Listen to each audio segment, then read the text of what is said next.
Siap-siap ya. Atur nafasnya. Dan tetap semangat. Ya, meluncur. Tarik sis. Semangko. Sobat-sobat Totan ini hebat kan? Kalian pasti sudah kenal dengan Sobat Totan ini. Ayo, tebak siapa? Apa? Serigala? Bukan teman, ini bukan serigala. Ya, benar, mereka adalah anjing Siberian Husky. Jadi gak usah heran kalau bulu mereka lebat. Ya memang anjing-anjing yang biasa hidup di pegunungan salju seperti ini. Dan konon, anjing Siberian Husky sudah dimanfaatkan sebagai penarik kereta salju sejak 2000 tahun sebelum Masehi. Oh, I have to brake. Harus direm. Kalau turunan seperti ini harus direm. Tradisi ini sudah berlangsung sejak masa lampau hingga zaman modern seperti sekarang ini. Tapi sekarang sih lebih sering dijadikan untuk atraksi wisata saja. Perlu sekitar 5 pasang atau lebih anjing Siberian Husky untuk menarik kereta seperti ini. Ini baru yang dikatakan gotong royong. Kalau bersatu kan lebih kuat ya sob. Atraksi wisata ini bisa kita saksikan di kota Lapland, negara Finlandia. Untuk bisa mengunjungi Husky Park ini, pengunjung harus mengeluarkan kocek sebesar 20 euro atau setara dengan Rp314.000. Tapi, jika ingin merasakan sensasi meluncur dengan kereta yang ditarik anjing Husky, harus membayar lagi sebesar 50 euro atau sekitar Rp510.000. Lumayan mahal sih, tapi kayaknya sebanding deh dengan kepuasan dan keseruan bertualang di sini. Kapan lagi bisa merasakan kereta yang ditarik dan dipacu di lintasan bersalju seperti ini? Kermaks alias keren maksimal.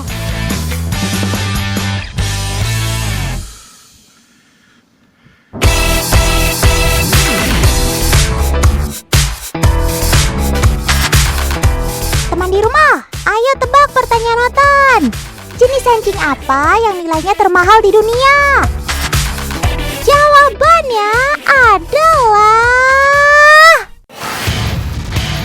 anjing Tibetan Mastiff. Kata Tibetan Mastiff berarti anjing berukuran besar dari Tibet, teman.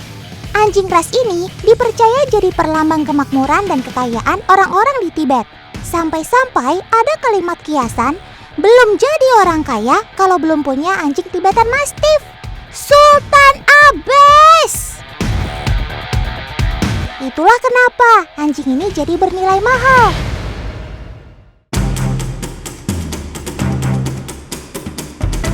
Di Tibet sana, bentuk dan ukuran fisiknya malah mirip seperti singa, teman. Bobotnya bisa mencapai 60 kg. Bulunya yang tebal menyerupai surai pada singa jantan. Karena tinggal di iklim cuacanya yang dingin, Tibetan Mastiff membutuhkan cadangan lemak lebih dan lapisan bulu yang tebal agar bisa menyesuaikan dengan suhu dingin yang ekstrim. Ketika Tibetan Mastiff tinggal di daerah tropis yang panas, dia akan mengalami penyusutan bobot tubuhnya secara alami, teman. Makanya perawakannya terlihat lebih kecil dari anjing jenis serupa di negara asalnya. Tuh lihat, bobot Bea hanya 44 kilo saja, teman.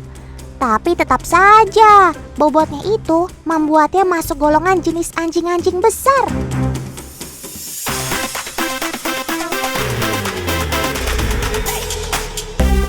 Meski berada di negara tropis yang panas, olahraga tetap harus dilakukan untuk menjaga metabolisme alaminya, teman. Saat sedang jogging, tali kekang kadang dilepas kakak pelatih. Karena Bea sudah dipercaya akan fokus terhadap larinya dan tidak akan sembarang ganas terhadap orang maupun hewan lain yang ditemuinya. Namun, kalau lidahnya sudah menjulur panjang seperti ini, artinya Bea sudah mengalami dehidrasi alias kehausan, teman. Jadi itu tandanya dia harus minum dan beristirahat. Good job, Bea!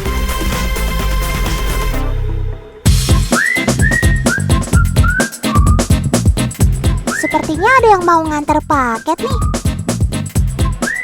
Loh, kok Kak Resi ngajak Bea keluar rumah?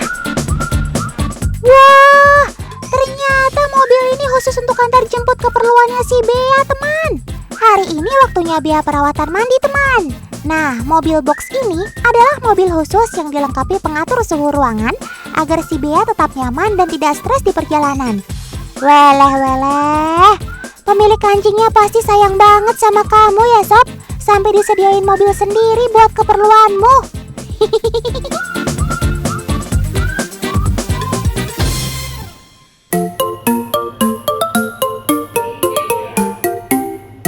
Selain membutuhkan suhu sejuk untuk aktivitasnya sehari-hari, perawatan dengan memandikan rutin seperti ini untuk menjaga kesehatannya teman. Dalam kondisi cuaca tropis seperti di Indonesia, anjing berbulu tebal seperti jenis Tibetan Mastiff ini akan merontokkan bulunya. Tujuannya untuk proses adaptasinya, agar bisa bertahan terhadap cuaca yang panas.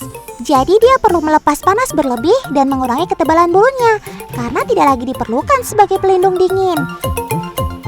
Itulah mengapa semua anjing ras yang berasal dari negara bersuhu dingin akan mengalami penyusutan bobot dan ukuran tubuh ketika tumbuh kembangnya berada di negara tropis. Nah, selesai mandi, sekarang sudah cakep deh kamu Sob. Siap jalan-jalan ke mall deh.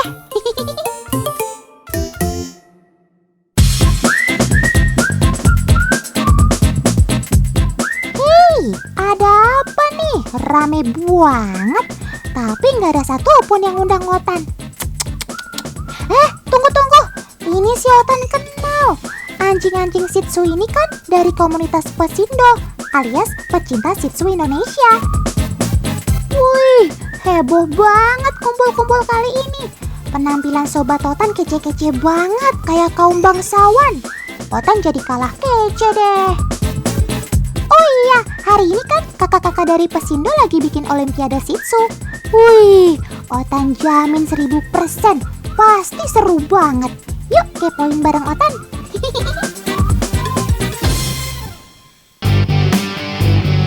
Teman, salah satu daya tarik anjing ras Shih Tzu ini memang terletak pada keindahan bulu dan postur tubuh yang mini. Apalagi kalau ditambah aksesoris baju gemes kayak gini. Lucu maksimal. Nggak heran teman, kalau di ajang lomba fashion show, dominan pesertanya datang dari jenis Shih Tzu.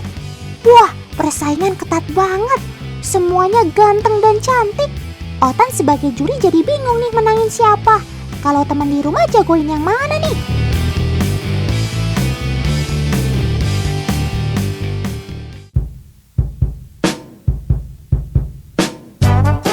Masih soal awareness nih teman. Para sobat Otan sadar nggak ya ownernya yang mana?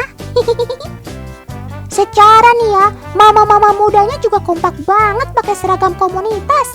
Yuk, kita coba cari tahu. Semua anjing Shih Tzu sudah berbaris rapi menghadap para ownernya nih. Dengan warna baju yang sama, mungkin nggak ya para Shih Tzu kebingungan salah alamat? Are you ready guys? 1, 2, 3, go!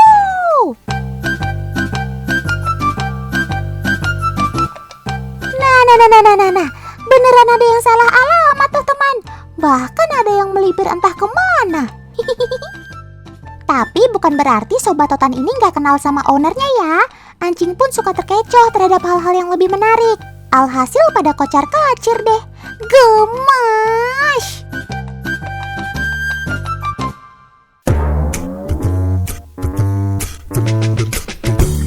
Ayo, yang dari tadi jadi pengen pelihara Shih Tzu, angkat tangannya.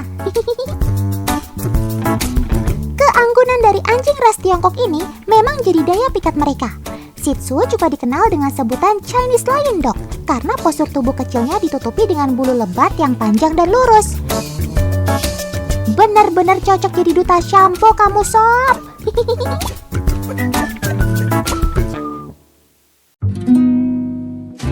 Kali ini, Otan dan Kagea mau uji kepatuhan para Shih Tzu dengan sebuah hula hoop.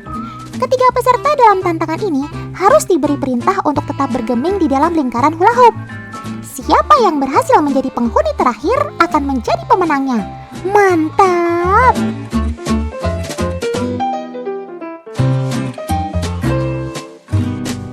Ambil posisi masing-masing ya Sob. Jackie, Nika, dan Luna sudah siap? Come on Kagea, nyalakan stopwatch-nya. Ayo tetap stay Sob, jangan ada yang keluar garis hula hoop. Aduh, Dasar Jackie, belum apa-apa udah gerak sana-sini kayak cacing kepanasan. Jadi gagal deh kamu Sob. Tapi masih ada 2 kontestan tersisa nih. Nampaknya akan jadi pertandingan yang sengit teman. Ayo Luna dan Nika, semangat. Wah, masuk menit ketiga nih teman. Tidak, jangan biarkan tubuh kamu keluar garis Lun. Wadaw, otomatis kita sudah mendapatkan juara bertahan lomba hula hoop. Ini dia, Nika. Yeay!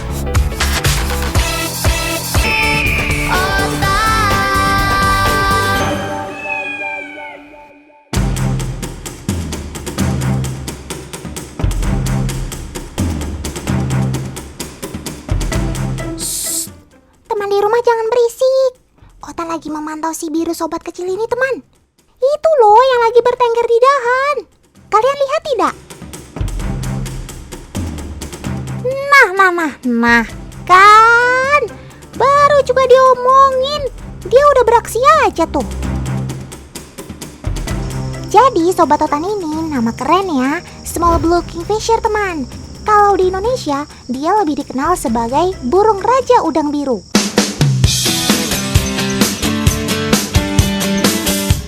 Dinamakan demikian karena makanan utamanya adalah udang-udangan dan ikan kecil. Nah, tadi itu Otan lagi ngintip cara dia berburu makanan teman. Keren kan? Burung raja udang biasanya memiliki ciri yang khas teman.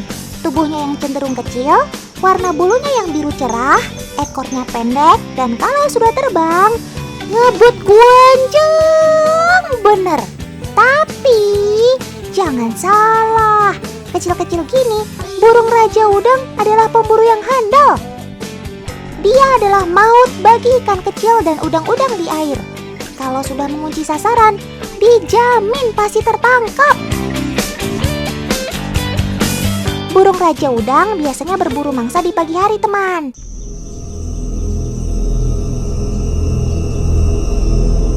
Nah. Tuh lihat, dia udah bersiap-siap menyerang. Dan strike!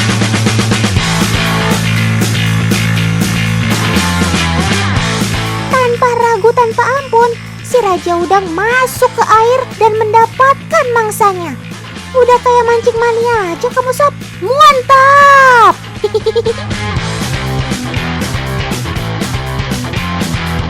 Ikan yang masih hidup ini kadang dia benturkan dulu ke dahan pohon atau batu teman.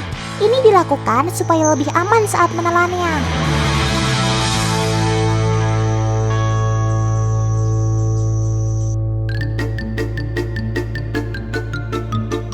Rahasia burung raja udang biru ini selalu berhasil mendapatkan mangsanya karena dia mampu mengatur fungsi monokular dan binokular pada kedua matanya.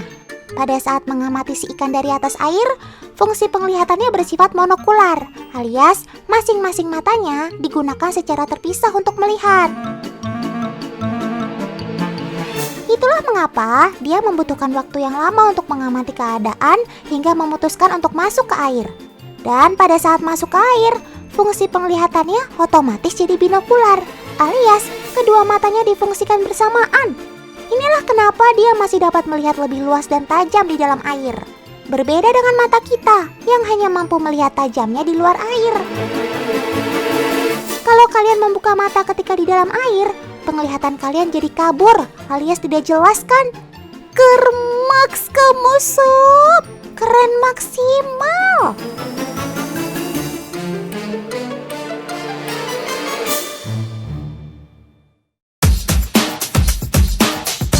Setelah selesai berburu, sobat Otan yang satu ini ternyata selalu disiplin mengeringkan bulunya teman.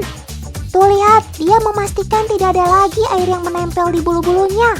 Maklum saja, dia kan penerbang yang ulung, jadi harus benar-benar ringan dan gesit kalau mau terbang dengan kencang. Pakai handuk sama hair dryer dong Sob, biar cepet kering. Kalau sudah ready, come on, terbang lagi Sob.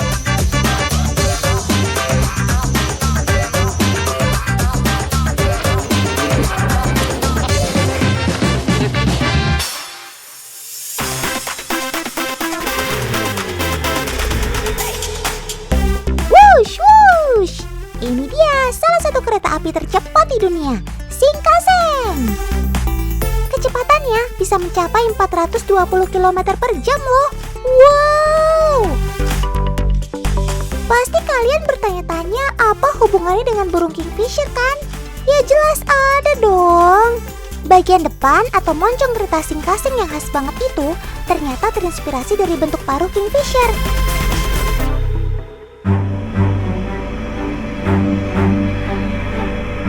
Jadi begini ceritanya teman, saat dioperasikan pertama kali tahun 1964, bentuk bagian depan kereta cepat Jepang ini masih tumpul, belum sepanjang sekarang, dan itu membuat masalah yang serius loh. Jadi, ketika Shinkansen berkecepatan tinggi memasuki terowongan, tekanan udara di bagian depan kereta menghasilkan suara yang sangat keras, seperti suara ledakan senjata api. Tentu saja ini sangat mengganggu para penumpang dan masyarakat yang bertempat tinggal di sekitar terowongan. Ilmuwan Jepang pun mencari solusi. Mereka melihat paruh kingfisher yang panjang dan runcing. Ternyata saat terjun ke air, paruh sobat hutan ini tidak banyak menghasilkan percikan air, sehingga suara yang ditimbulkan pun tidak berarti. Terbukti, mangsanya jadi tidak sadar akan keberadaannya. Ilmuwan Jepang lalu mengubah bentuk bagian depan Shinkansen menjadi lebih panjang seperti paruh kingfisher. Sejak saat itu, nggak ada lagi tuh suara bising yang mengganggu. Perjalanan pun jadi terasa nyaman. Cakep. Oh iya, warga Jepang memilih kereta cepat ini untuk bepergian keluar kota dengan jarak yang lumayan jauh. Seperti jarak dari kota Tokyo ke Kyoto sekitar 476 km atau sama dengan jarak Jakarta ke Surabaya. Dengan menggunakan Shinkansen, bisa kita tempuh hanya dalam waktu sekitar 3 jam saja. Wow, cepat banget. Oh iya, rata-rata Shinkansen punya 6 gerbong dengan total kapasitas penumpang mencapai 1.323 kursi. Setiap harinya, kereta cepat ini mampu mengangkut sekitar 400.000 penumpang loh teman. Oh iya, Indonesia kan juga lagi menyiapkan kereta cepat dari Jakarta ke Bandung. Teman-teman pasti udah gak sabar tuh. Biar gak usah jauh-jauh ke Jepang untuk merasakan sensasi naik kereta cepat. Cakep.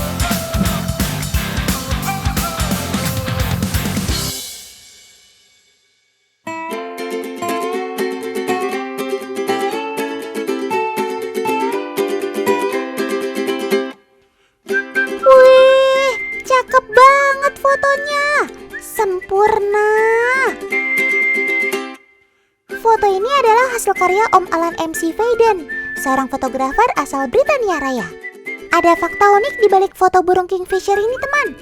Untuk mendapatkan foto burung kingfisher terjun ke air dengan posisi tegak lurus tanpa percikan air, butuh perjuangan dan waktu yang sangat lama loh. Bayangkan saja, Om Alan butuh waktu sekitar 6 tahun dengan 720.000 kali jepretan. Di rentang tahun 2009 sampai 2015, Om Alan harus datang ke sebuah danau di Skotlandia 2 kali dalam sehari. Rata-rata setiap tahun ia habiskan 100 harinya untuk memotret sobat hutan ini. Sampai akhirnya Om Alan mendapatkan foto yang ia inginkan. Cakep!